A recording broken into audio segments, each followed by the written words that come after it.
gibirwa nam ka. Wan wasika waneno ka geche gige makalo, wan ok giwuok kodwa pachgi be wakia. Mar ariyo nam ka wan watiyo kiwan, wachamo luch wa ng'ata mabiro mamiyowa support be onge.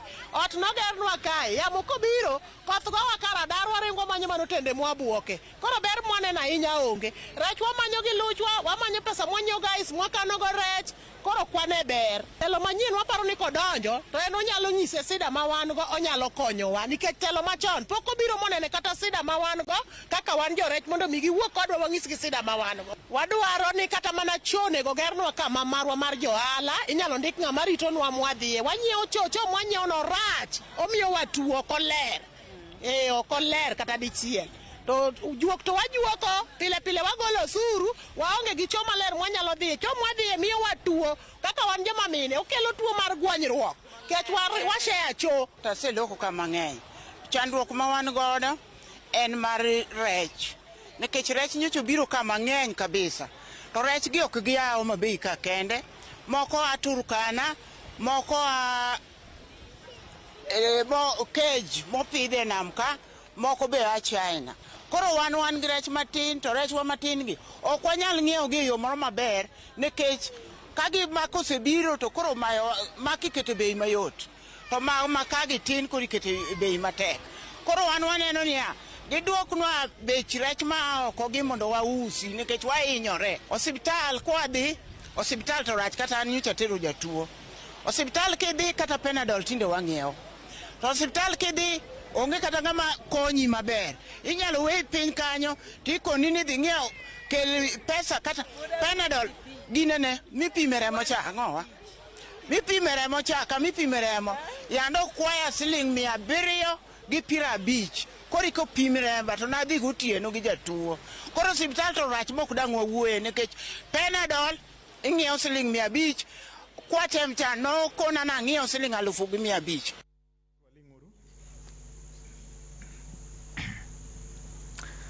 Mana kamano nyakwaro Gweng mago paro ma igolo kod jodak ma Homa Bay ka ma bende watimo ne gidimbe gwenge mopogore opogore ka gigolo paro ka giporo kod wach ni to igni 10 madhi ka gima rumo en ang'o ma ginyalo kwano osetimore to rem ni kanye to en ang'o ma gigeno ni gidwaro ni mondo mi otimre ne telo manyien mar sirikal mar kaunti. Katiba mane jo Kenya nopodho nyakwaro Gweng ne oyango tiere mag sirikal tieng' diriyo, wan kod sirikende 48, achiel moriwa 47 malongo ni county governments. E county governments wan kod kidienje ariyo, wan kod county executive kod county legislature kata county assembly ma en bunge ma bende nitiere kod tije, county executive bende nitiere kod tije. Mae momiyo kawuono bende wan kod jal ma bende biro temo konyowa ng'eyo ni to tij county assembly en ang'o hie, to tij county executive en ang'o hie, to tij senator en ang'o hie e weche mag ng'eyo ni to devolution otiyo kata ok otiyo. Unyalo paro mae county kama dede Dr. Odhiambo Mai ae, achiel kuom wuoyi mar Andega ma bende piny Kenya winjo kata ne winjo mokalo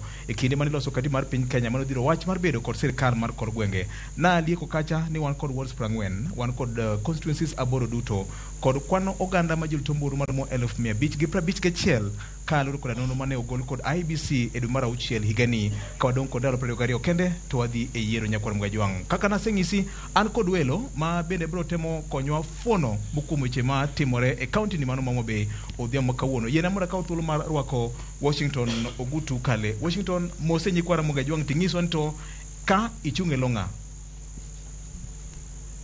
Erokamano, an nyinga Washington Ogutu Kale, an wuod Kanyamwan Dhiwa, and kama kora bede ni achung' e lo jadwaro mar gavana mar ariyo ma Homa Bay, Dr. Evans Odhiambo Kidero. Erokamano ahinya. Erokamano ahinya. An gi wendo machielo ma bende iluongo ni Festus Juma ma bende bro wacho kende no wuon. Festus oyimore kendo machiegni. Erokamano BOJ, amosu duto jokanyo namne okweuru. Erokamano kuom chopo. An Festus Juma au Yugis Kasipul achung' e lo Honorable Gladys Wanga kod Joseph Yugi mago gin jochung' mag ODM ticket. Koro an kodi kaka ja ODM. Erokamano ahinya. Kaachiel kod Matthews Owili ma bende ni kodwa ka odhiambo kawuono. Matthews, ami thuolo mar moso nyikwara Gweng. Erokamano ahinya jokwara mogi, jowinjo kendo joneno. Iluonga ni Matthews Owili, antiere kaendi kachung' e lo Governor Mark Rabudi, iluongo ni Rabudi 0043, Rabudi the second, Governor madonjo Homa Bay. Erokamano ahinya. Tarik 9 dwe mar 8 higa ni ndalo 22 ko chakore kawuono ni Homa Bay gi jo Kenya mamoko biro bedo kod thuolo mar yiero governors magi. Gi sani bende wantie kod sirkal ma koro tiyo kaluwore kod katiba mane jo Kenya nopodho mwaka mar 2010 ma bende otele kod His Excellency Governor Cyprian Awiti. Eye ka wan kod jal ma bende sirkand county oro mondo lose lo penjo moko kod weche duto mane sirkal masani amiye thuolo mar mos nyikwara Mogajwang' oful ne oganda jo Kenya nam nyinge kanyakla kod migomo mako sirkand county ma Homa Bay. Machiegni erokamano ahinya. Mokwongo yenauru mondo akaw thuolo ni mondo arwak jo Ramogi e dalawa ma Homa Bay ka. Mar ariyo yena yie mondo aol nyinga iluonga ni Eliud Otieno Ochieng' e sirkal marwa mar Homa Bay ka, an chief of staff kendo oora ka kod sirkal mar county government kotelnegi kod governor Cyprian Otieno Awiti. Erokamano ahinya. Kapok arida mwalo koni na wacho kacha ni wantie kod ji kweth mopogore opogore ma gin jo Homa Bay County kendo gibiro penjo kendo gibiro wacho weche ma gin go. Ado mana chako kodi Eliud Otieno. Ndalo koro medo sudo sirkal manyien nyaka bedie nikech katiba koro wacho kamano. Jo Homa Bay gombo winjo kawuono ni to en ang'o ma inyalo wacho ni sirkal mar Awiti dhi wego jo Homa Bay. Dakika achiel. Ang'o man lich minyalo wacho ni sirkal Awiti dhi wego jo Homa Bay? Erokamano ahinya ahinya. En dakika achiel to samoro tin nikech wadwa we jo Homa Bay gi okapu mopong'. Mokwongo e yore mag thieth waweyo jo Homa Bay County gi workforce ma nwachako ka en ji 1,200 kende, to sani ndi workforce mar health workers en 1,142. Tiende ni wamedo ji mokalo 1,000 gi wiye.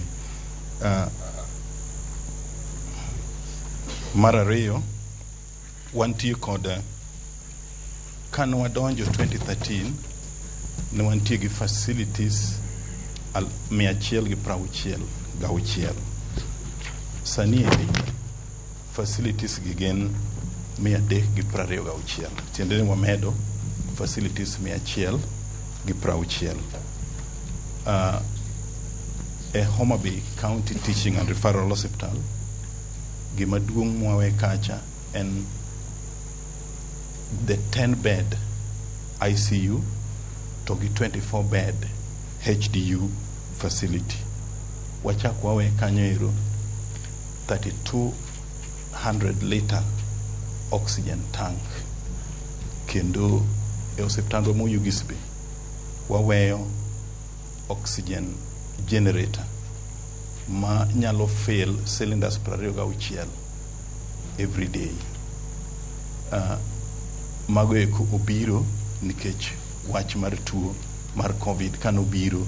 Ingeni COVID no fwenyo ni oxygen emane en omiyo wakelo oxygen magento. Wangadi na wacho kacha ne chike mane wapuonjore ni anyalo ngadi kuom gombo ng'eyo ler moro. Correct. De COVID onge. Itemo wacho ni de COVID onge dine ok obedo gi kamilose oxygen. Lakini awacho ni COVID tema no trigger, but mano ok nyal mono waketo oxygen. Nitie tuoche mamoko ma be oxygen dwarore, but gima no trigger gima no tia kibrit kuome en wach mar COVID. Yeah.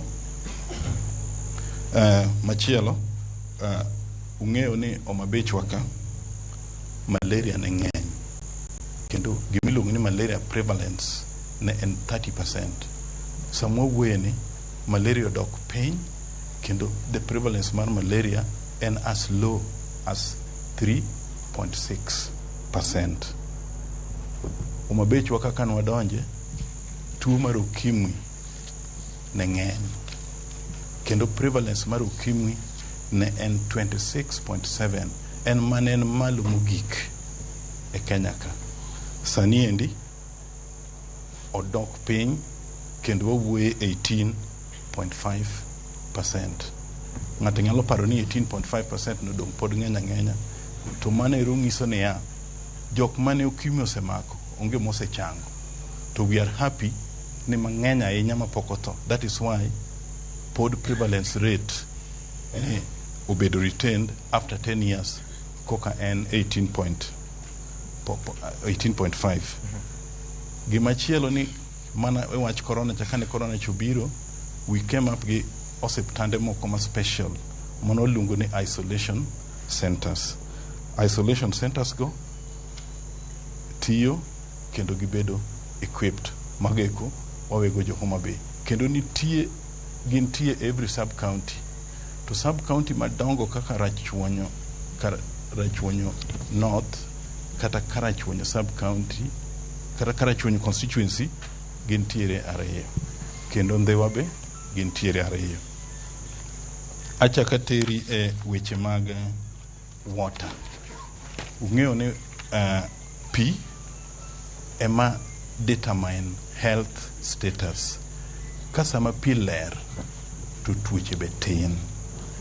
Kane wadonjo Homa Bay kaendi 2013, ne wayudo ka pi manitie maler mane nyalo yudore ne en million 7 every day. To sechego jo Homa Bay ne dwaro 59 lita 59.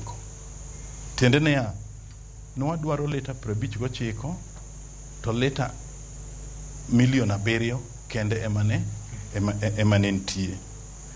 Kaito ndalogo ng'eny ji ne wuotho mabor mondo yud pi.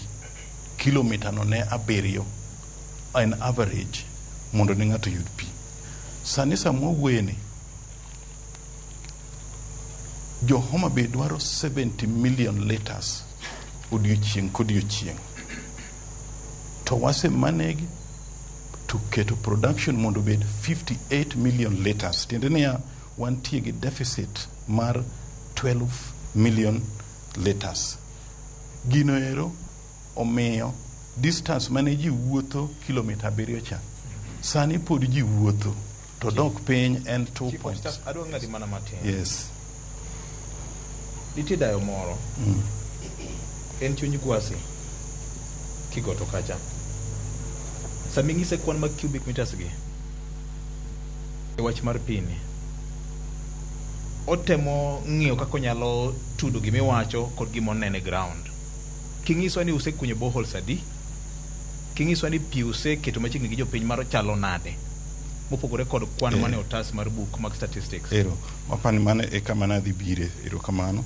Sama wuoyo kodi ni awacho ni sani endi on average e Homa Bay ka ng'at ma wuotho mabor mogik mondo dhi oyud pi pod wuotho kilomita 2.5, chon ne giwuotho kilomita 7. To boreholes mosekuny e Homa Bay County ka kendo ma solar operated gin 209. 209 gi gin spread e all the 40 wards. Mana ka ng'adi kanyo. Yes. Be ng'e ni pi onge Homa Bay town sani?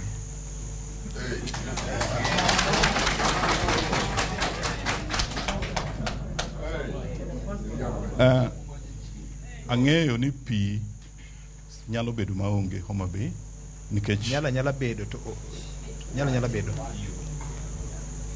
Apa ni wawe awach kaka awinje mondo. Pi awacho ni Homa Bay kaendi through collaboration ge other agencies, water agency.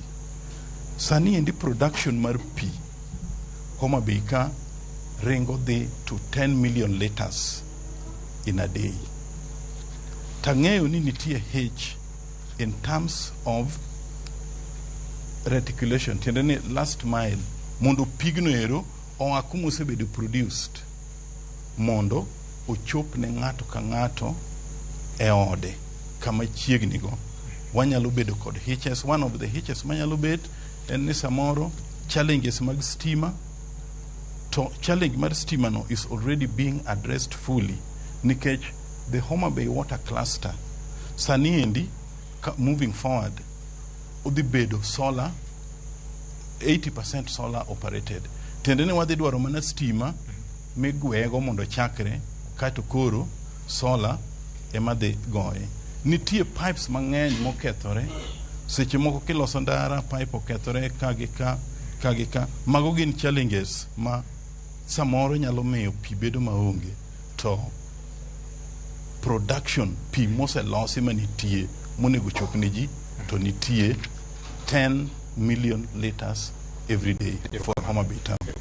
Abro ng'adi gi kanyo nikech nagombo winjo thothne iwacho ni kichiew sani to ng'isi ni kwane gimoro achiel ma Homa Bay County dhiwe godo jopiny ema gombo ni ng'isa ni to ma mondo Homa Bay mantie ka owach ni ma to nitie ma to onge. Bak mana abro mi thuolo mondo ichak iler mokuom gik moko ma sirkal ma Homa Bay County bende osetimo kotendo weche mag pur, isetero weche mag health, isetero weche mag pi, ibro tumo weche mag pith gi pur gi weche mag lupo, weche mag ohala, weche mag ndara. Abro mi thuolo erokamano maduong' ahinya. Jopiny mane kaka wachaka nyakwar Moga Jwang ok wabi ketho kinde mang'eny ahinya. Gie sani akwayo jomochung' e lo jochung'. Abro chako kod Washington. Kuom ndalo 100 jatendi moori ka Dr. Evans Odhiambo Kidero en ang'o modwa timo ne Homa Bay ma koro winji kendo neni Odhiambo kawuono? Erokamano BOJ. Jatenda moora ka en ng'ama nigi lony matut ahinya, kendo en ng'ama osetiyo tij gavana ma gimoro amora mowacho no biro timo, ok en gima biro experiment kata gima paro. En gima ng'eyo ni en gima nyalo timore kendo nyalo time. Kwa chako within the health sector, gima paro ni biro timo mokwongo en ni nyaka oket systems mag health mondo oti. Nikech kawinjo ka the chief of staff wacho gik mowacho about the Homa Bay Referral Hospital, chal ka gima wadak e pinje ariyo mopogore. Nikech wang'eyo gima County Referral Hospital actually adieri makende ok owinjo bedo ni luongo Homa Bay Hospital ni Referral Hospital, nikech wang'eyo what a Referral Hospital en. Kata mana facilities mowinjo bedo ni bedo e hospital mar referral. Kaka sani wang'eyo ni the county government is struggling nikech pod gichulo gik moko gi revenue mar recurrent 24 million. Wachaka nu penjo mara. En ang'o ma governor ng'ama manyo kom mar governor dwa timo ne jo Homa Bay? Awacho ni obiro keto policies mag thieth okay, in place within the 100 days. Okay. Water obiro make sure ni within 100 days one gi climate change policy mondo me wa realize climate fund mo wanyalo deal go gi issues mag water. We'll also make sure ni within 100 days, because awinjo ka chief of staff wacho ni give the team and they are only having 20 I don't know 4 days. So what the team and within 100 days we shall have made sure ni all water system ma Homa Bay will be driven with solar, not electricity. Which mar education, trade? Education, ingeo ni one problem particularly sani mar ECD, early education, early childhood education. Wabro make sure ni samawa chako teach within 100 days. Wabro confirm all ECD teachers ma kakoro gipunyo de chulo gi msawa ma okle. Kama nenya. Wan gi weche mag investment kada kelo joket mwando. En rieko mane modo tiyo mopogore mar kelo joket mwando e county ma Homa Bay ka? Gima watemo en ni mano gima ok nyal timore within 100 days nikech en gima biro yuare. One in plans makata na chiela sebedo e weche mag meeting mag investors madwa kelo within the factory, within the country. Achiel kuomgi en factory mar rech. Asebede meeting ma Governor Evans Kidero sebede gi Alex and the Israeli man ran Capital Fish Maka. Oseye actually no sekata temo ni mondo bika, but okadwa confirm ni bureaucracy mani manumo ni dugo ka, but o confirm ni when Kidero becomes governor obiro kelo Capital Fish Martini. We have also confirmed ni waloso gi director ma Bidco oye mondo bi dala masuba kocha wayie mana kaka neno ji puro niang. Oye olo pesa ma jo puro go sunflower kendo gikelo factory ma sunflower no koseyudi en gimirego ka to oyudo oil ka mano tiende ni biro konyo jothurwa mang'eny kaka mondo mi otim ang'owa oyud tich e factories. I can also confirm ni the same person mane okelo Riat, which is the only factory maparo ni mantiere Gondhiwa, has also confirmed that nekech Patel kanose gero factory no use ne Rai. Kanose use ne Rai, so the same person miluongo ni Patel oyie biro kopo ni nitiere land monyalo gere the second factory obiro gero within there. So those are things that we have in place mabiro miyo nyithiwa employment kendo biro miyo weche mag konyo yudhewa machandre sani gi bedo in place. Ng'eni joma be ne gombo ng'eyo ni iwacho kanyo ni Dr. Evans Kidere manokelo ng'amano oguro kambi mar sukari mokwongo kane pok ouse. Gima gombo ni mondo joma be tere umos. Gima gombo ni mondo awach ni adieri mawacho ni en ma ang'eyo ni Orwa emane okelo nikech by then Orwa emane en member of parliament Mandhewa. Nodhi personally in his own house, Kidero's own house, emano introduce Orwa Ojode gi Patel ma en wuon factory no mano mi Orwa obiro mokelo factory. Erokamano. Wabro nono wachno matut kendo wabro ng'eyo ler kada dieri mar wach ma Washington temo wacho kanyo. Festus, ndalo 100. Thank you. Erokamano ahinya. Gladys Wangado timo ne joma be ang'o mopogore. Kuom ndalo 100 nitiere gimoro e county kama iluongo ni CIDP, County Integrated Development Plan. Ma nonro manyiso ni to kwatimo development watimo ang'o ndalo moro manade bajar gi chal nade. Nyaka kawo jo county jo kanyo no makao Homabay County mondo mi wapache gi kanyakla achiel. Sorry? Terur Mos, Joma Bay, Terur Mos. Now, Joma Bay, Terur Mos. Joma Bay, Terur Mos. Joma Bay, Terur Mos. Joma Bay Winja. Joma Bay, Terur Mos. Akwayo gi muolo, wan gi bura achiel. Kendo na somo nu chike matayo bura. Ng'ata makamoro kubendo chikege wabro tiyo kod thuolo mar gole oko mar mondo mi wadhi nyime gi buchwa e yo mowinjore donge. Koro ng'ata ma dwano wuo wabro kwayo security marwa mondo gole oko owene joma dwa dhi nyime gi twak odhi nyime gi twak donge. Mane kaka chik manitiere ka. Koro akwayo ni wabed piny mos. Ko wacho ma ok mori ibiro yudo thuolo mar wacho ming'eni marino en adier donge. Bas manen joma be jomolony kendo mane ka kwadoro chik akwayo security Ramogi Ratil ochako bedo maliet kapok wadhi nyime kendo achiel ariyo adek moko nitie ka pogruok mar paro mane gimo chuno nikech wan e piny mar demokrasia mak mana ni nyaka bed gi chenro moro paro nyalo gwenyore to wadhi nyime kod mbaka nikech mbaka ema gero piny. Wan gi chike mwaluwo matawa e chenro ni to wan adhi kod gi nyime achiel kachiel. An kod ji mochung' e lo jomopogore ka ma bende wan go kama bende temo konyowa ng'eyo chung' mar jochung' mopogore malako mar governor e county ni mano ma Homa Bay. Joma be untie wakethe koso kik wakethe wadhi nyime donge. Mbaka ema gero page donge. Koro wadwa go mbaka mamuol ma waloro pach ng'ata maka in gi paro mogwenyore to wana mi thuolo mi wach marino bende donge. Dong mana demokrasia. Erokamano. Festus ne dhi nyime kod lero nwani to jachung' mare dwa loko ngima joma be kuom ndalo 100 yo machalo nade. En ang'o midwa timo madino fuok ma samoro kuom ranyisi uneno ni telo masani mudwano din kuom ndalo 100 mana kaka Washington ne otemo lero. Erokamano. Achako ge wacho kaka wadhi loso mpango wa madino fuoge mantiere ma oseneno. Achako ge wacho wach mar chenro mar CIDP. CIDP en program man gi ngima. Sirkal matiyo sani ne nigi ngima ne mar ofis osetiyo gi 10. Kowuok to ngima mar CIDP margi bende rumo. So waloso mar manyien wadonjo go for the next 5 years. Omo wacho kolos mar omo kodonjo ten mo the guide not you nango waloso ngo so edit wador pa sekunde. So number 1.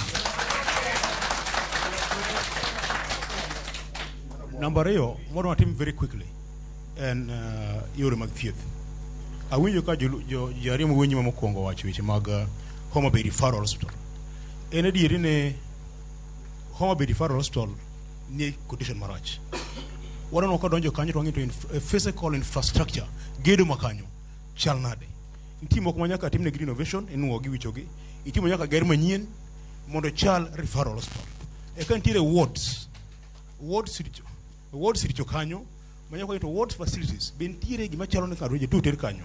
Nitire oxygen facilities, nitire gigipi, kitanda maje tu chal nade, bedsheet maje tu chal nade. An gi penjo kanyo. Yeah. Kaka tim mar wanga ma bende ne human rep masani ufwenyo karango ni hospital rach.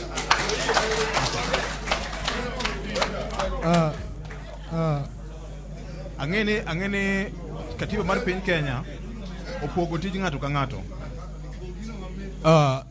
Homa Bay Referral Hospital okay private and public hospital no afwenyo in the first term almost 3rd year 4th year nigi nyokti to nikech no konyal biro mo onre githon wari to thuolo maka jomo bigo mi walwero ka gimi woni to achako ka gimi walwero chake no afwenyo number 3 laboratory okelo je tu hospital bentire lab man gi equipments munya time testing magol results wadwaro modernized equipments manyaka sani mako tim kar malera te yore accurate ken typhoid te yode ok ni timo bahati aya kwa kanyo to wan gi ICU unit mi wecha nitire modern systems of this ma ko poni jini ICU je tuo korok thought mo mayot en gima is well maintained losi malera ko wuok kanyo winjo ko wach ne jatelo musipra ne wacho ni giwen wa staff mang'eny. Staffs are so broke.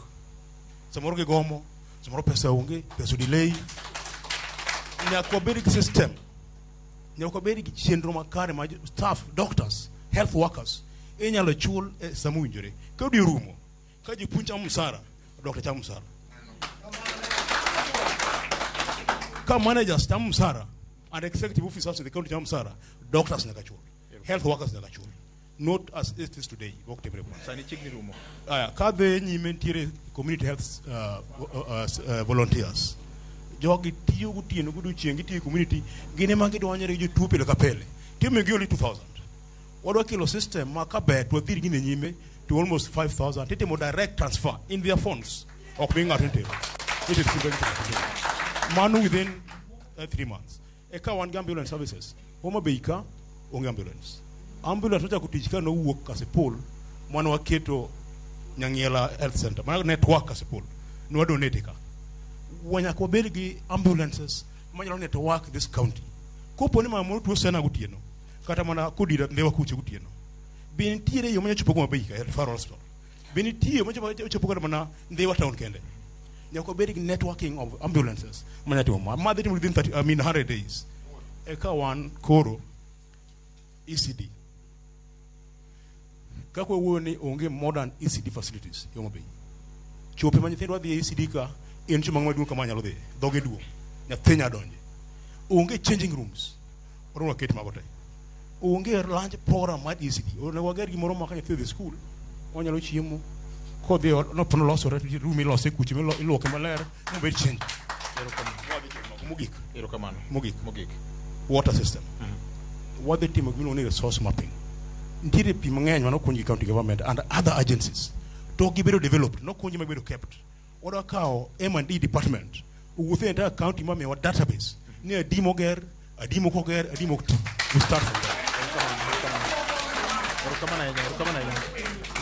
Matthew Sowile kuom dalo 100 king'isa ni Mheshimiwa Makrabudi dwa timo ang'o ne Homa Bay County maloko ngimagi. Erokamano ahinya. Kuom ndalo 100 ma wadonjo e ofis. Mokwongo en ni wabro ng'iyo gimiluongo ni pending bills and policies mani assembly. Gin mage nikech mondo mi iti kata mondo mi gik moko bed in place nyaka beni ondik gi e policy kendo nitiere bills kata acts ma support gi. Koro wadhi ng'iyo ni to sirikal manowuok ni okwamo policies mag nitie climate change policy, climate financing, mago duto wadhi ng'iyo mondo mi wawuogi MCAs madonjo mondo mi gikal mago eka gik ma jowetena gi wacho duto gi biro tiyo nikech gibiro yudo policies. Namba 2, Homa Bay ji ochayowa. Wadhi wakon gimiluongo ni brand Homa Bay. Tiende ni Homa Bay maka ng'ato winjo ni ma nyar Homa Bay to nyise ni nyako be anyalo nyuomi.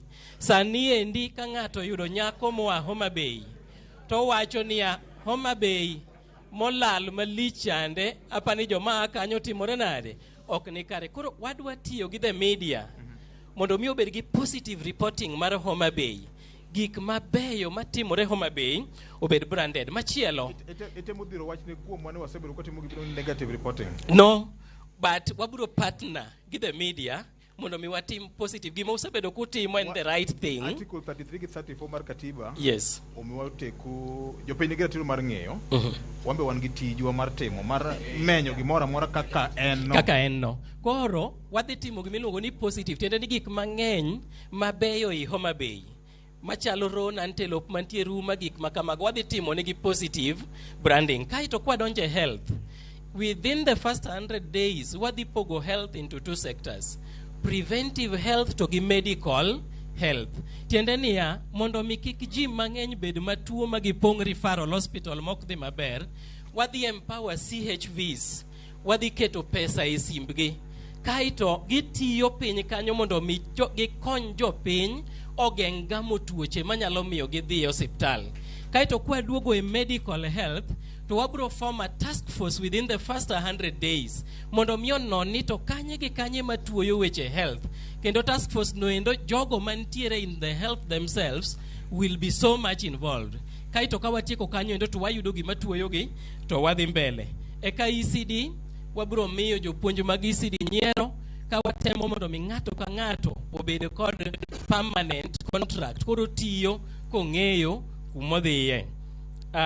Mogik madwa wacho at this point and within the first 100 days wabro bedo gi MCAs mondo mi wa strengthen a relationship between the executive of the assembly and the executive and the assembly. Wadwa kelo winjruok mayom e kind executive wing moting'o governor, ward admins, sub-county admins to kod assembly. Kendo wabro miyo MCAs thuolo mondo mi ng'ato ka ng'ato doge ward ne kuom ndalo 100 no. Odogo non koro maler. Sani miwacho sani gi to magi mag siasa mondo gona kura. Dogi tim benchmarking kaka MCA ward ni to chandruok mar jogi en mane. Kaiti kelne governor Makrabudi. Kaito wadhi bedo godo mondo nikech action opogore gi gima kamano. Kamana nya. Makrabudi laroko mar governor kortiko mar UDA nyakwar Mugajwang ma en chenro mari maratil oyengore kon mane kor jotelo koso kor jopiny igni 10 mar telo mar governor Cyprian Awiti nyobedo nade to motelo ne kanyo ne wan kanyo Homa Bay County to en kanye ma Homa Bay County done gidhiye e kinde makoro gikore mar biro yiero jotelo magidwaro nyakwar Mugajwang chenro maratil kete mar Ramogi TV kamoro mar ma intie kod Ramogi Radio kama bende wakono wach kawuono koni county mar Homa Bay. Ka waduogo nyakwar Mugajwang wabro wuoyo kod civil society mondo gitempo gonwa ni to tij county executive enango, tij county assembly enango mabende wan kanyo gi representation video ni MCAs to tij senator to county enango mar mondo mi wang'e pogo gigi to penjo e yo mujore ne ng'amo winjore nyakwar Ramogi Ratil ka oyo matin kete manaka.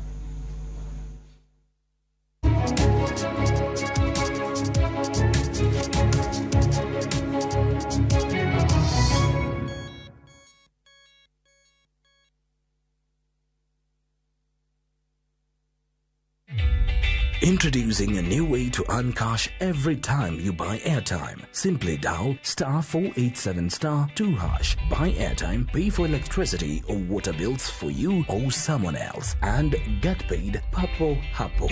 Usinunue airtime na tokens bure bure tu. Earn instantly with *487*2#. Dial *487*2# now.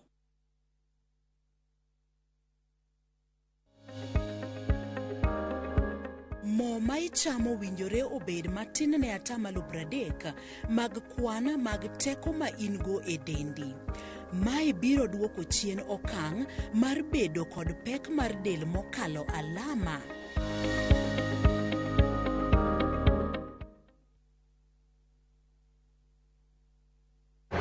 Edwin Okoth ka Nairobi. Ma Ramogi TV.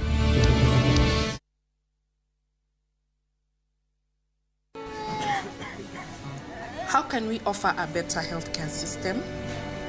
Na kuniwezesha mimi kama mlemavu. Mimi kama juakali, wata recognize skill yangu aje? Mimi mfanyi biashara, naweza pata financial support, niongeze stock. In whose hands are our businesses safe? Dear Baba. Yo, Baba, Wakenya wameongeza barua zingine. Wanasema wanataka password.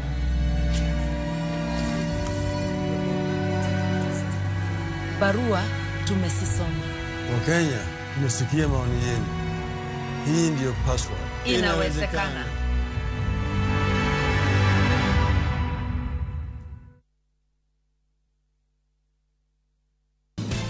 Injal molap dogenda onela roko moro ma siasa to dwala dosira mari e yo makare e nengo moyweyo. Ornwa email e ramogis@rollmedia.co.ke kata yo atol ne Moses namba mar 0725414032 kata ne Nicodemus namba mar 07285985.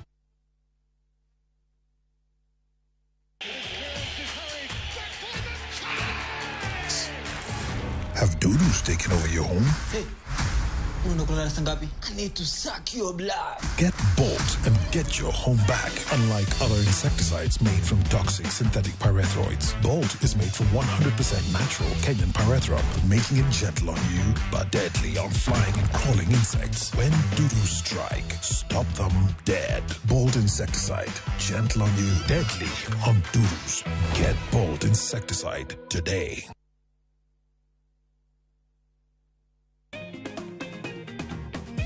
Alafu unaona ukipanda April unapata mazao kabisa.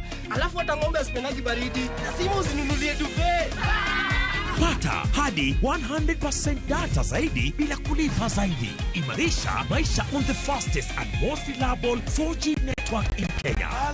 Alafu piga star 544# au fungua my Safaricom app kupata data yako leo. This is a permanent offer. Safaricom is for you.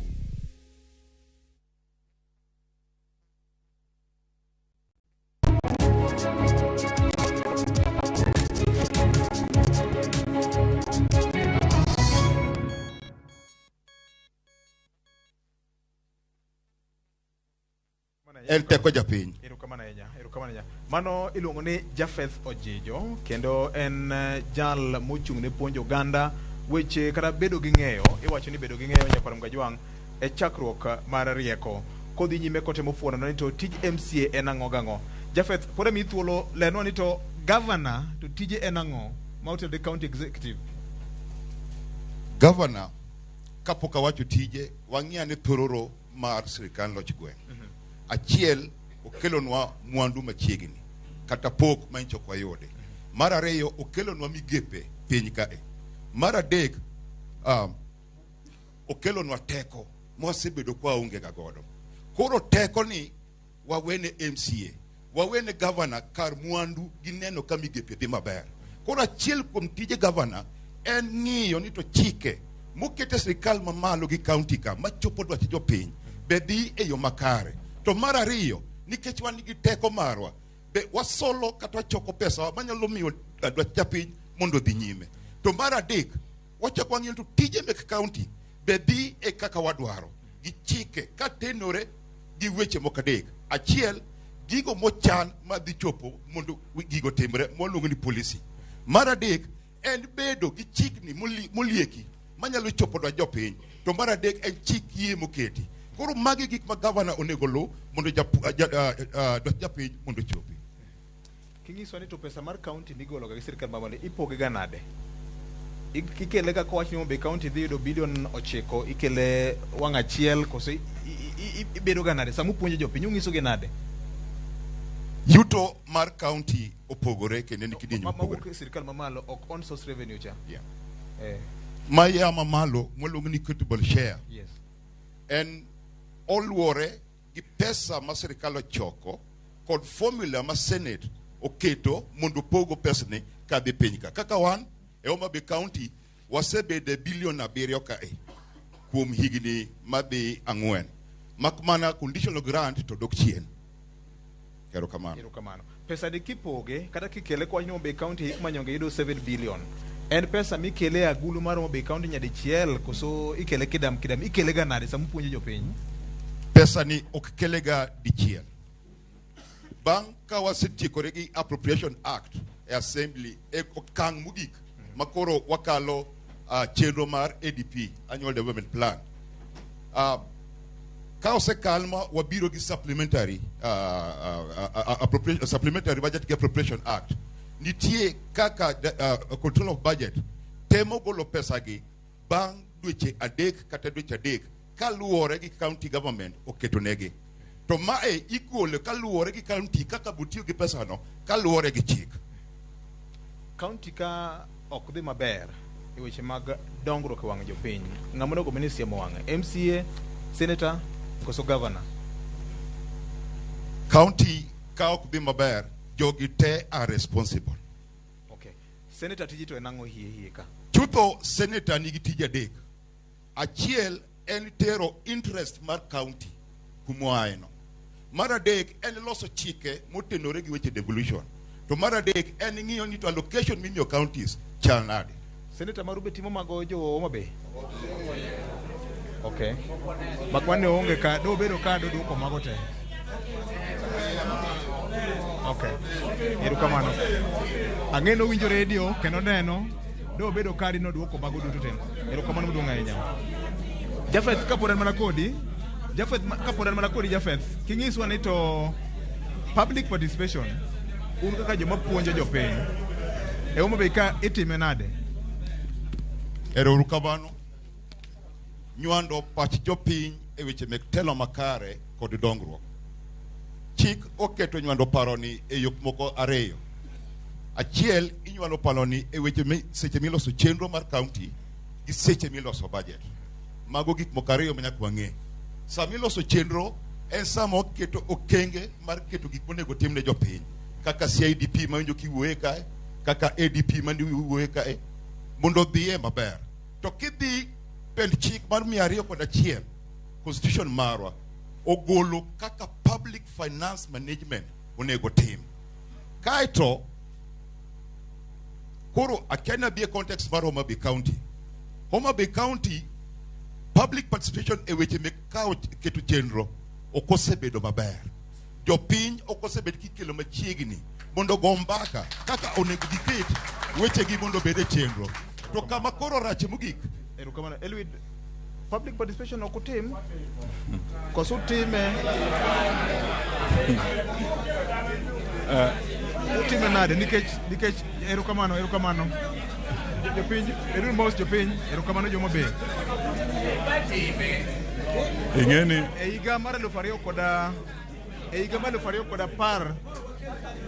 Homa Bay County bedu boss e higa mar 2015 jopiny e county ma Kiambu nodonjo ne governor machon Kabogo kane igero gimoro to jopiny odhi e doho kawacho ni ne ok okawo pachgi. Kare mar ang'o momiyo kuwacho ni ok tim dak usetero jogi e court? Erokamano. Public participation utime nade Homa Bay ka? Afane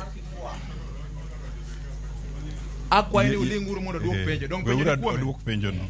Koro alinguru mondo winji kaka duoko penjo. Public participation kendo amor kaka Omera ma Jafeth ojija winjo kawacho. Public participation watimo. Microphone okay? Yes, it's okay. Public participation watimo kendo kata mane hall ka nitie joma nang'egi mana nikech samoro aromo ga kodgi kuonde mitime public participation. Public participation watimo kaka chik dwaro ena ni gima pok otim, pok proper legislation obedo enacted motegno mangiso kaka onego time ni neno onego beni luongo ji mia ka wan ji milion achiel onego beni deal kata gi ji 200,000 kamano chik ma kamano podonge gima nitie en niya wangiso jopiny kata mane radio Ramogi walando ni public participation kawuono idhi tim kabondo idhi time kama kidhi time kasipul idhi time kama to ji wuok from the wards te mar that sub county to the kendo gino ero ok nyal rumo kapok sub counties te obedo involved en gimitimoga utime level mane nikech kingo chal mar loch mar sirkal mar kor gwenge unit matin wan gi gimidong ni village unutime nade en village en ward en sub county koso mane umiyo na wacho ni pok watime e kiwango ma de wawach ni nikech chik podonge onge chik ma guide wa materwa nyaka e village kata nyaka e household but watimo watimo public participation seche miloso CIDP seche mitimo ADP seche mitimo budgets physical strategy paper all those budgetary documents be chik ok nyal yienwa itimo gi Jomobe tereur mos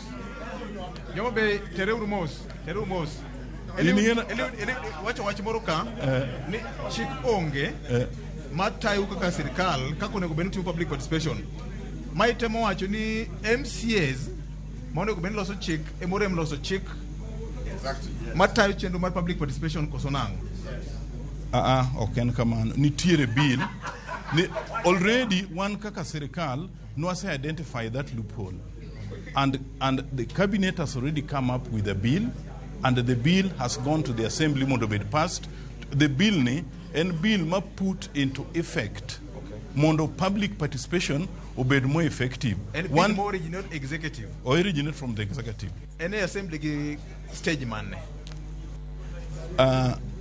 I cannot track it kamosecho okay I cannot track kamosecho but what I know ni the county executive no se kale mose tere assembly koro wach ni kuom MCAs masani mane county assembly sani emone gotima korka korge yeah the bill ni assembly koro ema penjo kani koro tingni lod MCAs obviously okay kagise passe tichak iduogo nwago to governor assent to it bedo chik erokamano maduong' ahinya abro wege kanyo ano ka saringo matek mokalo wan gi ji mopogore yiena mondo mi osiepwa ma bende ang'eno bro chung' e lo joma nigi ng'ol ka ali abich bro mia listino tabro luongo ji mondo penjo eka bang'e bende abro duogo malo ka mondo ne kaka nyalo dhi nyime kod twak marwa akwayo ni wami osiepwa ni thuolo ibro beda piny nikech chal mari ma en chenro mari mar Atinyo kod Ramogi Jwang biro ne chel kachiel kokal Ramogi TV kanyakla kod Ramogi Radio mana koke county mano Homa Bay county namba 4 kod deka erokamano ahinya miuru thuolo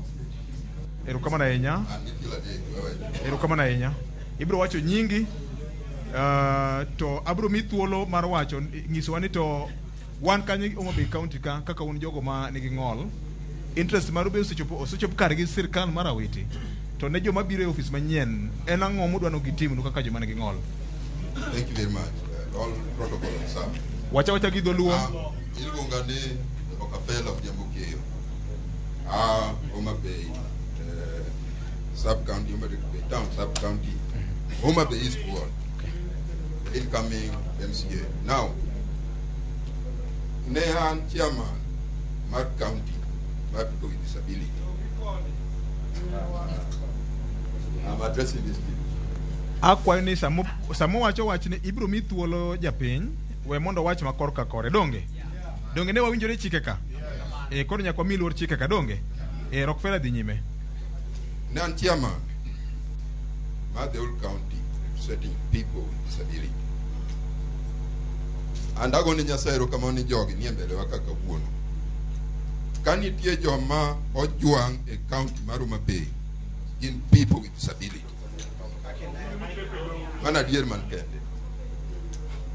ne wakawo upon ourselves mwandiko bill kendwa wamanyo resources kendwa kaka chairman katelo negi wawuotho office governor wakwaye mondo miwa resources mondo wandiko bill nomiwa deaf ears ng'ama nodhi okonyowa ne Westminster Foundation for Democracy mano miwa pesa mwandiko go bill mwatere county assembly mobedo defeated mobedo pass.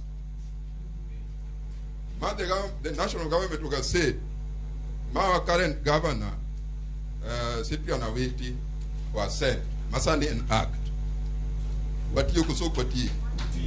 Manogi maonge ngamania yorkamuseti. Tone anoko.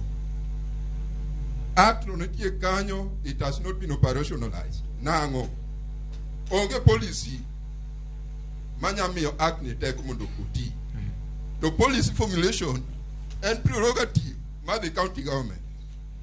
Chief of staff in the car, ni swag momi opoku loss on policy, mondo act ni obedo operationalize. Erukamano.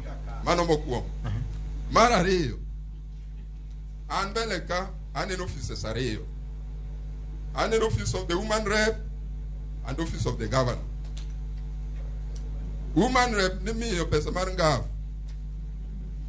An kaka chama wamanyo pesa nikech pesa ni ome nyaka no bana wa no akwayo kama osiepwa wabiro ni support wanga okowulo ni erukamano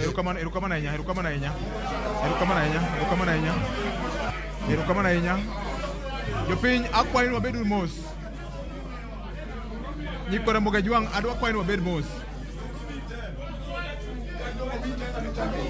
akwayo kama Joma Bay bedu piny mos Joma Bay akwayo ni bed mos bedu mos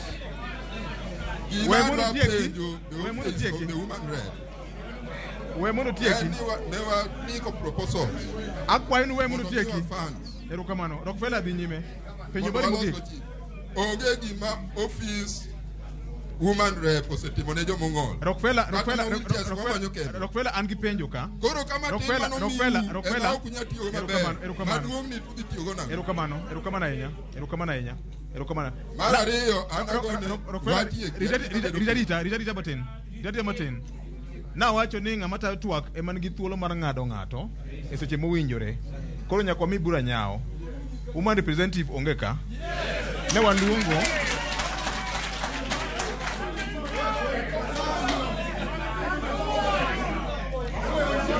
Joma Bay bedu mos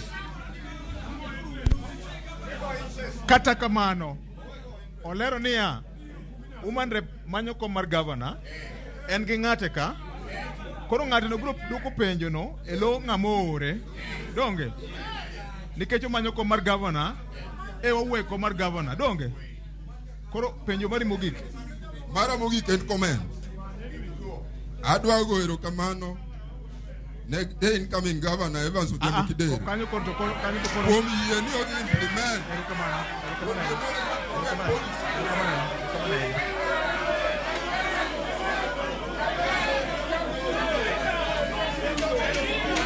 Joma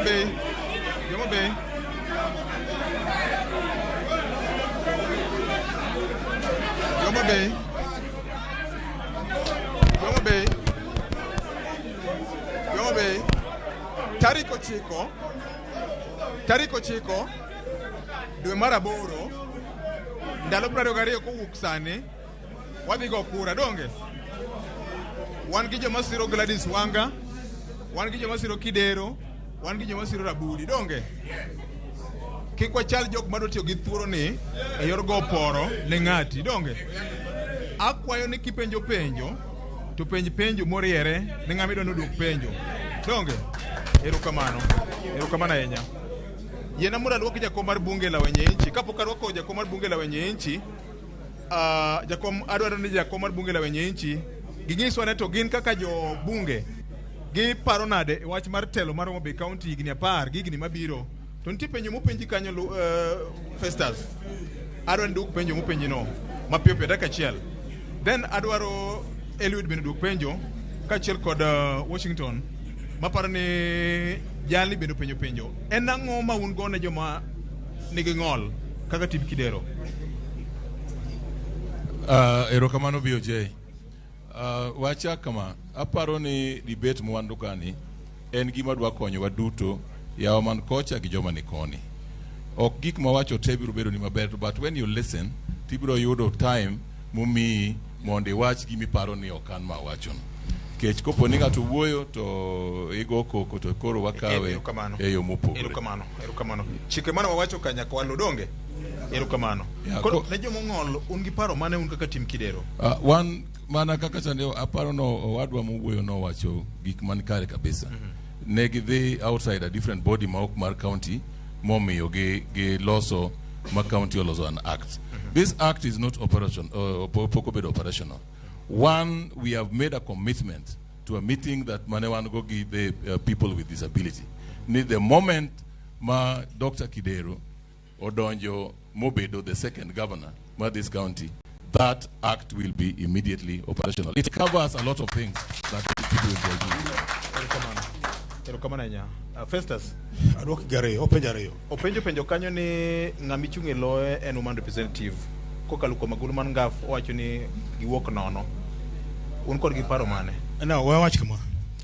Ngaf en fund and pesa kata gulu moko aside. Monego kony specific functions kata jomoko. Achiel o support the youth. Ariyo support the women. So kindeko the proposal, the content kata kaka kindeko proposal nindeko nango because kindeko ni disables gik motimo then outside that policy. Nok nyal mi to gima timore ne ya wadhuru mos apane supano sawacho wadhuru mos koponi wanyalo nene koponi wanyalo nene pod anyalo volunteer mondo wakete kata ni youth because even the youth in are disabled. Wanyalo attach to sports for the disabled, for the youth to be funded. So pod anyalo volunteer mo ang'iye mondo wakonyre both sides. Number 2, gimonya timo the disabled. Yes. Wacho ni chenro mane ma ungo kaka Timwanga nigi chenro wacha gimari miwacho cha congratulations mondo ibedgi the act mondo passed. To okinyalo paro the act okinyalo keto act noti kapok ibedo gi policy formulation team. Ere kaka gin bedo implemented. Nyaka ng'ene act ni duong wachako gi kanye. So one thing nyaka come up with that committee. And in that process there could do a bit penj momiwa jo mun moyier makonyowa kana omiyo jomoko man gi expertise modhi konyo. Number 3, what paro ne people living with disability. Approach no da chalo kama. One gi schools in Obey County ka. Man gi special cases. Nyithindo mapod thindo gimbe gin disables. Physically challenged, mentally challenged, gimbe gin disables. Oda chako by miyo gi basic facilities. Majal mi sopi bedo kare. Art and craft I'm going to make a gandenika. Mano number 1. Thank you. Matthew.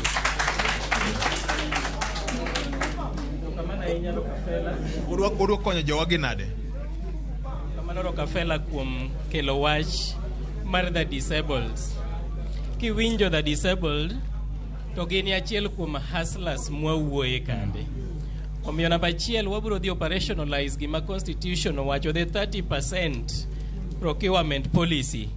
Manyiso ni 30% no waweyo maka ng'ata disabled to gino ubro neno e team ni jomo apply they have to get that procurement. Number 2, assess Homa Act, the Disability Act 2019, word by word.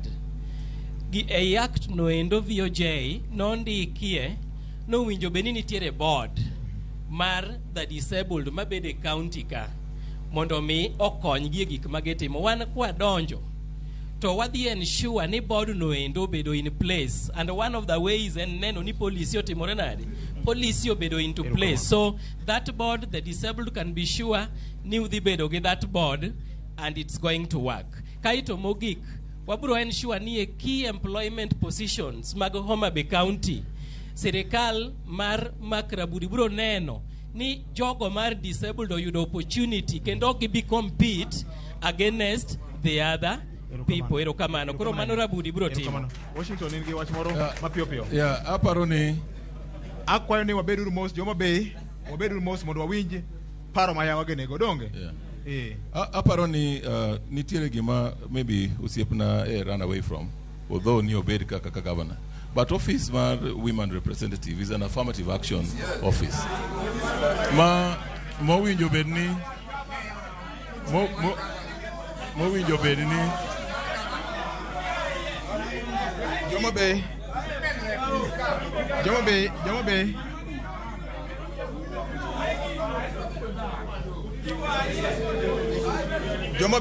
Joma Bay. Akwanu bed boss. Wana mi thuolo ibiro penjo mari. Eliud Otieno. Rockefeller wacho ni chik nitiere ma governor nokete koke. Pok obiro gi policy. Erokamano. Nango. Aduogo iri. Erokamano. Joma Bay bedu mos. Erokamano ahinya VOJ. Kapok aduoko mano to yiena mondo gimoro ne dong chien kacha ma winjo ka jowagi osewacho. Achiel kuomgi en awinjo ka ng'ato wacho wach ECD teachers.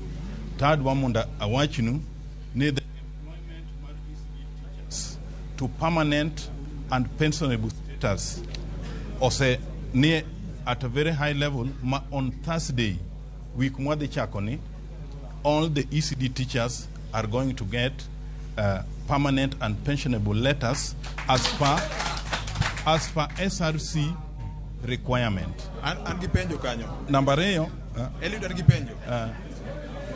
Joma Bay bedo mos. Joma Bay nyalo gombo ng'eyo ne mara ng'o miyo juma ne ndalo dong matin. To sirikal ni tieko tije. Okay. To nyaka chak bedo gi devolution 2013 nyaka kawuono ni. Erokamano. Oken an event.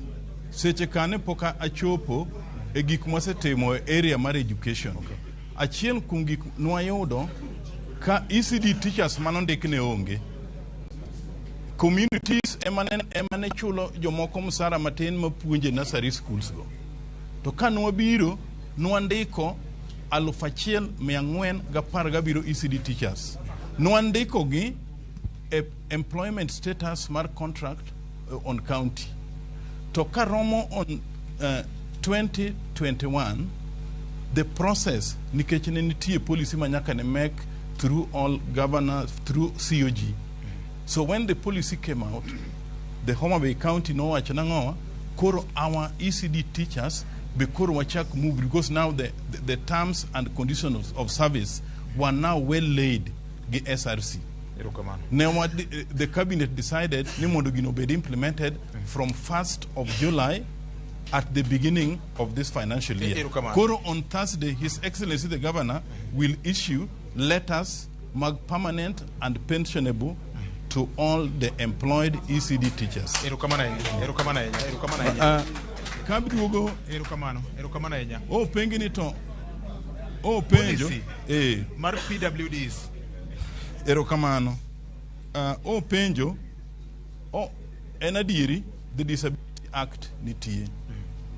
To mark the act itself, the policy beitemo through consultative process metemo a lot of public participation into it.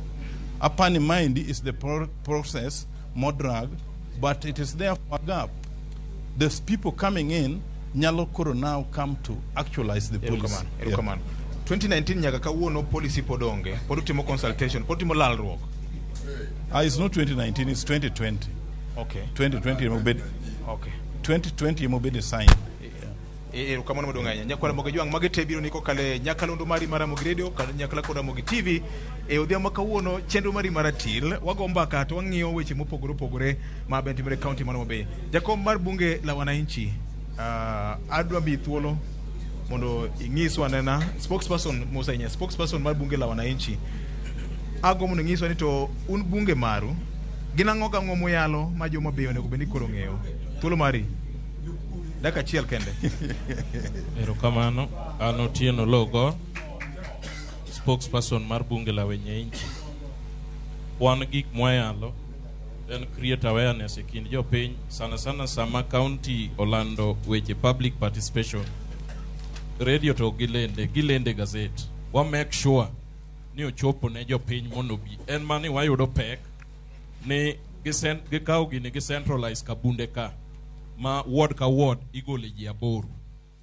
And gimusenego wa ahinya en ni gidagi kadho gimiluongo ni Civic Education and Public Participation Bill.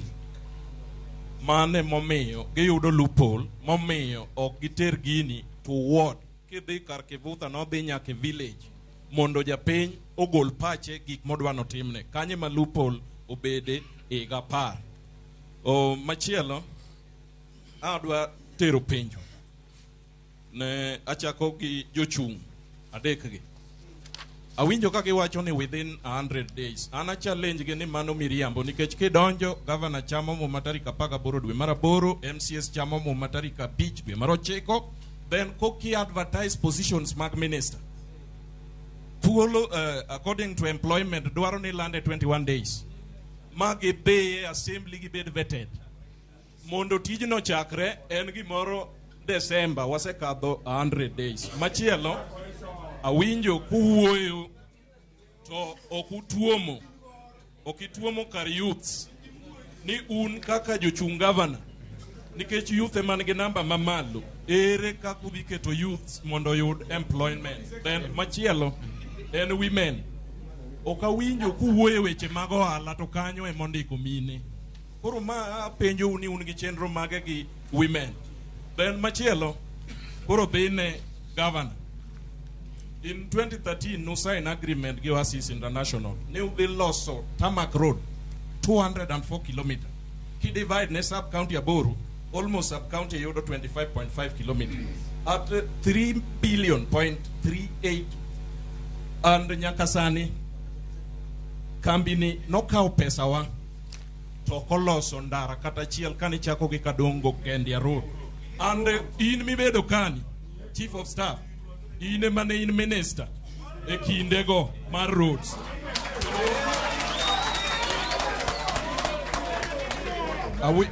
Awinjo kiwuoyo weche mag health. Adwani kawuono jothurwa wade clear Homa Bay County ni ok en level 5 nikech ok obedo gazetted kaka level 5. Ochalre gi district hospital mane Mbewa, mane Sindo, and sirikal nokelo equipments kacha mondo dongwa. Ma county chulo $200,000 higa ka higa. Tudagi employ personnels mondo dhi otigi gigi okonyowa. Okay. Then mogik. Erukamano. Mogik. Awinjo ko we ECD. Ang'o momiyo urito after 10 years poku confirm ECD teachers. To eyudo niya nitie sani joma sailo komako IDs gi nikech gionge gimiluongo ni payslip bank okonyal allow gi pesa. Erukamano. Omiyo sani kata kura jogo ok dhi goyo nikech sailo omako over 3,000 IDs. Erukamano. Erukamano ahinya. Erukamano ahinya. Erukamano ahinya kod Magajwang'. Magite gino ni kokale nyakalondo mari kod Ramogi TV jamba kawuono. Wabro miyo thuolo Eliud gi jowagi mondo duok penjo mopenji mondo ginyiso ni to chung' margi en ang'o jomanyo piny kuom gik ma ologoro penjogo.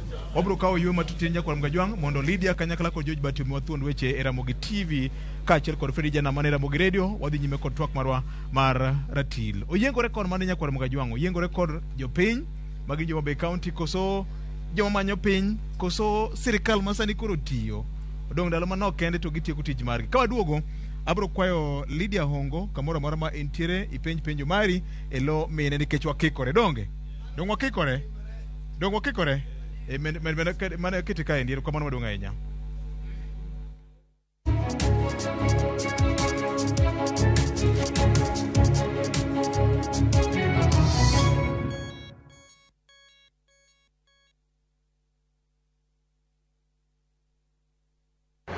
George Juma, Kani Migori, Ma, Ramogi TV.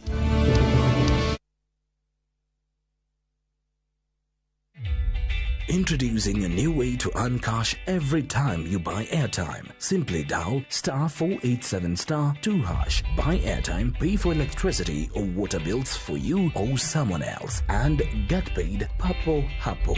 Usinunue airtime na tokens bure tu. Earn instantly with *487*2#. Dial *487*2# now.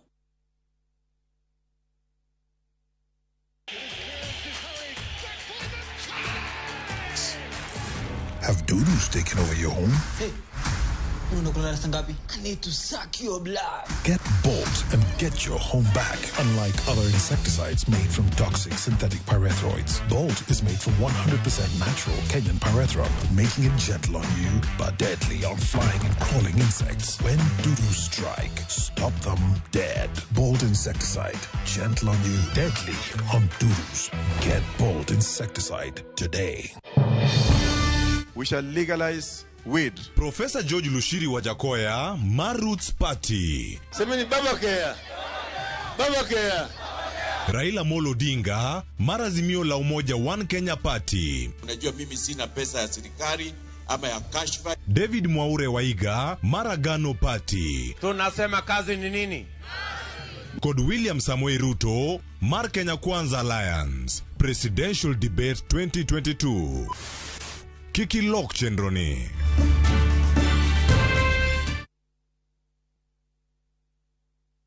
Collect fare kwa boda au matatu ukitumia ViewPay cashless na uqualify for bima ya 100,000 shillings pamoja na medical cover ya 20k na permanent disability cover ya 100k kwa 5 bob pekee. Dial *236# today to start using ViewPay cashless.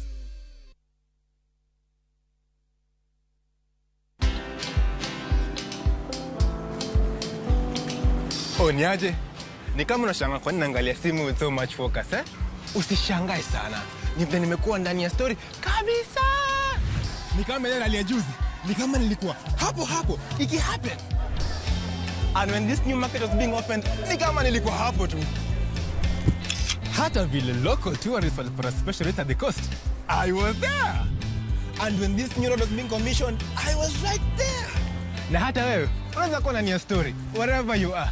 Just download Citizen Digital. Stay informed on all the news and events as they happen across the country, the continent, and the world at large. Download Citizen Digital, Kenya's #1 news app.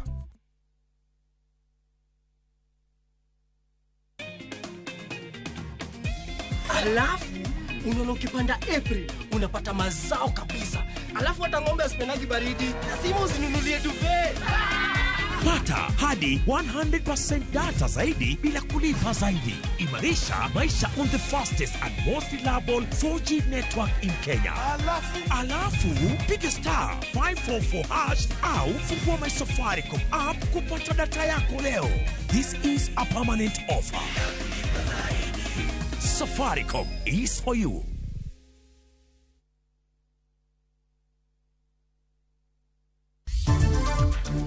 Mimi na Mama Martha Karua tukishika hatamu ya utawala ndani ya siku 100 gharama ya maisha itarudi chini. Campaign magazimio la Umoja One Kenya Alliance kawuono nyonre county ma Nairobi ka Kenya Kwanza olimo county ma Kiambu. One major obstacle and which will bring a lot of anxiety in the CBA negotiations in this country is the constitutional commission called the Salaries and Remuneration Commission. Riwruok jopuonj mar Kupeto oseduol machano sara mag jotij piny owacho kuom rem chopo kare winjruok ewi chudo mag jopuonj. Jokuoge oturo mocho odonje kanisa jokopere ma Old Rock kendo kwalo mwandu mathoth.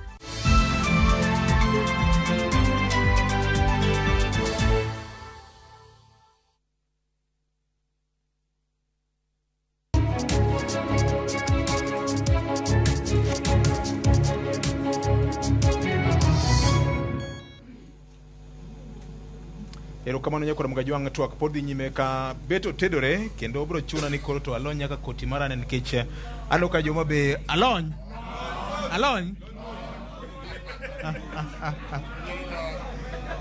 erokamano udo ng'enya Tony Tieno dhi nyime kod penjo mari Tony Tieno penjo mari erokamano penjo na en alo penjo na en mane jochung ere paro ma un godo kidieny mudwa ng'iyo kaka slum mashauri yako dhi mbele in the next term mubire office in terms of the slum grading program ma un ere kaka unyalo dhi upgrade mano. Number 2, ere kaka commitment muketo in terms of water and sanitation e county ma Homabay. Okay, erokamano enya Yena mura kora duok malo ka, nitie penjo mano penji ka, aduoko kendo, nitie penjo mano penji e wach mar SGBV, ochoko buru Eliud. Sirikandu sani timo ang'o e wach mar policy mar SGBV. Ang'eni un gitudo ke kindu executive assembly. Erokamano.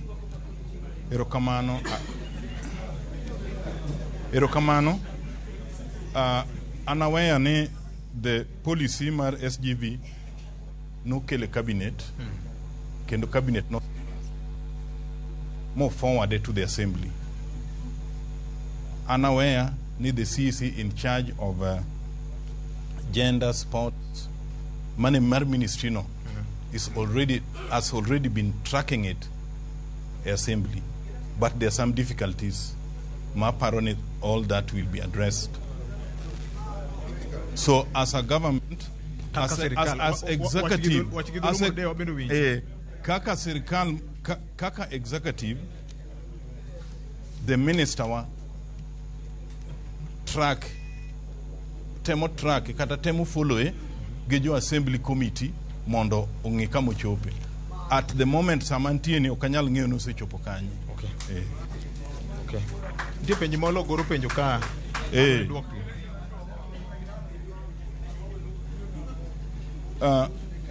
Kiyena tachaka aduok penjo mar Otieno Ologor. Otieno adieri penjo mar Kadongo Gendia Road. Kendo kane sirikal mar county obiro de miya thuolo seche kada wacho weche mag roads maber, ne waonge kod lam malong'o. So a CIDP mokwongo ne jopiny oneno mondo oket yore mang'eny obed lam kaka nyalore. Manero emomiyo kane wachako igwa mar 2014-2015 ne oket a budget mar loso ndarano to bitumen standard. Ne dhi lose in bits. Kaito the contract nobedo advertised. It was an international contract. Ma nyaka joma oko ne nyalo bid kendo contractors ma yeka ne nyalo bid. Kumawe maber in the way my contract bedo go managed, a firm mulungo nyinge no yudo the contract mar gero ndara ma Kadongo nyaka Gendia. Ndalogo adiri no yudo kan manan minister. Tingeni contract bedo managed. No chopo level ma an kaka minister na neno ka the contractor was not de gi kaka expectation wane dwaro. Mokwongo no dhi mos. Number 2, technology mano propose mano dwa tiyogo was not working. So no miye conditions in various stages following the law ma otame fulfill, then we terminated the contract. So the contract was terminated. Ma it is the new contract emano chako duo loso ndarano. En ndara mane o ensure kaka county government? Do ensure ndarano? No kwa ensure. Why did you pay 120? It is